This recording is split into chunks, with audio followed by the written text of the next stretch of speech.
ధ్యానంలో నన్ను అందరూ చెప్పాలి అని చెప్పి నాటుకు పోయా కోతకు పోయా చూడాలి చెప్పాలి 10 మందికి అది. అయితే పోయినాక ఏం చేశారు, ఒక్కొక్కళ్ళు రోజు దిగబడతారు, పిన్ని నువ్వు అడుపో అత్తయ్య అడుకోపోయారంటే ఎందుకమ్మా అని చెప్పిపోతే వాళ్ళు 2 మాత్రలు 3 మాత్రలు మింగేవాళ్ళు అంటారు అవి. నేను ఒక్క మాత్ర వేసుకోకుండా ధ్యానం చేసుకున్నా తగ్గించుకున్నా. అట్లాంటి మెడ నొప్పి అయింది, ఒక కాళ్ళు నొప్పులు అయింది, అసలు అన్నీ తగ్గించుకొని బాగుంది నాకు. అట్లా మా అమ్మాయి అడిగింది, అక్క నువ్వు ధ్యానం చేసుకుంటున్నావు వద్దులే నువ్వు పొలం పని బాగాకు బురదలోకి బాగాక. మన కంటికి అలా కనిపిస్తున్నారు మనిషిలాగా, కానీ ఆయన మనిషి కాదు, ఆయన దేవుడితో సమానం. అది ఎప్పుడు అర్థమవుతుందంటే దాని విలువ తెలిసినప్పుడే మనకు అర్థమవుతుంది. చిన్న ఎగ్జాంపుల్ ఏంటంటే మనం ఒక యాపిల్ పండు కట్ చేసి తింటాం, తిన్నప్పుడు తీపి ఉందని ఎలా తెలుస్తుంది మనకి? తింటేనే తెలుస్తుంది, అవునా కాదా? అట్లానే దేవుణ్ణి కూడా మనం తెలుసుకోవాలంటే ఫస్ట్ మనం ఆ మార్గంలో ఉండాలి. ఆ మార్గంలో అంటే మనం ఏమి చేయాల్సిన పని లేదు, రోజు పూజలు చేయాల్సిన పని లేదు, లేదా నోములు వేయాల్సిన పని లేదు, ఉపవాసాలు ఉండాల్సిన పని లేదు. కళ్ళు మూసుకొని మన శ్వాసను గమనిస్తే చాలు. జస్ట్ అరగంట, మనకున్న 24 గంటల రోజులో ఒక ½ అన్ అవర్ మీకు, అది ఉదయం కానివ్వండి, మధ్యాహ్నం కానివ్వండి, తెల్లారుజామున కానివ్వండి, నైట్ కానివ్వండి, ఒక ½ అన్ అవర్ కానీ మీ శ్వాస మీద మీరు ధ్యాస పెట్టి కళ్ళు మూసుకొని కూర్చుంటే చాలు, మీకే తెలిసిపోతుంటాయి అన్నీ.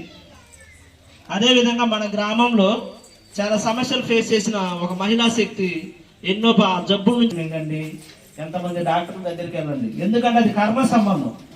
ఆ కర్మ సంబంధం పోవాలంటే ఎలా పోయిందంటే మనం ధ్యానం చేసి ధ్యానంలో తెలుసుకోవాలి.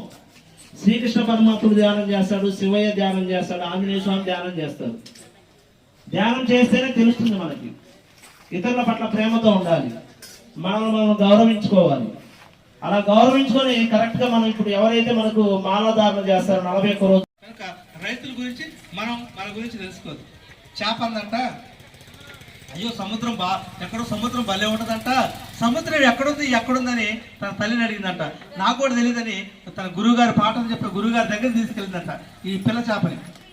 ఆ గురువుగారు సముద్రం భలే ఉంటుందంట, ఎక్కడుందో చూపించండి అని చెప్పి ఆ గురువుగారిని అడిగిందంట.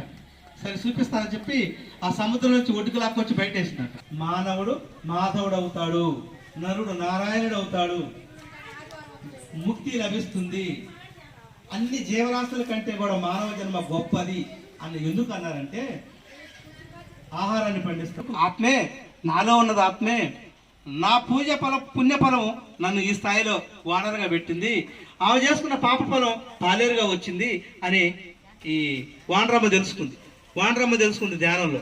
తెలుసుకొని ఇక నుంచి ఆమెను దూషించట్లా, ఆ పని అమ్మాయిని దూషించట్లా. అమ్మా ఏదో నాకు గతి లేక నేను పెట్టుకున్నాను, మా వానరమ్మ నన్ను తల్లిలాగా చూసుకుంటుంది, మనం లేకపోయినా పని చేస్తుందా లేదా అంటే, మీరు మంచిగా ఉంటే అందరూ మంచిగా ఉంటారు, మీరు చెడ్డగా ఉంటే అందరూ చెడ్డగా ఉంటారు.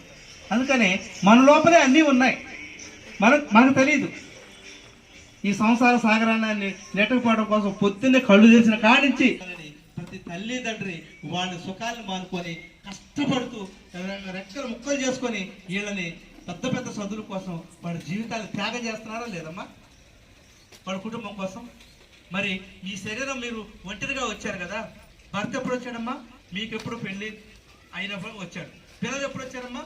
పెళ్ళి అయిన తర్వాత వచ్చారు. కానీ అంతకుముందు మీరు ఉన్నారు కదా ఈ శరీరంతో. కానీ మీరెవరో మీరు మర్చిపోతున్నారు, మిమ్మల్ని మీరు ప్రేమించుకోవడం అసలు మర్చిపోయారు. అసలు మీరెవరో మీకు తెలియదు. 4 విసులు పడితే నేను నుయ్యో గొయ్యో చూసుకుంటాను, నా దేవుడికి అంటే చూడండి, తన పట్ల దానికి ప్రేమ లేదు. మనకి అంత గొప్ప శరీరాన్ని ఇచ్చాడండి, 2 కాళ్ళు ఇచ్చాడు. ఒక కాళ్ళు లేకపోతే మన పరిస్థితి ఏంటండి?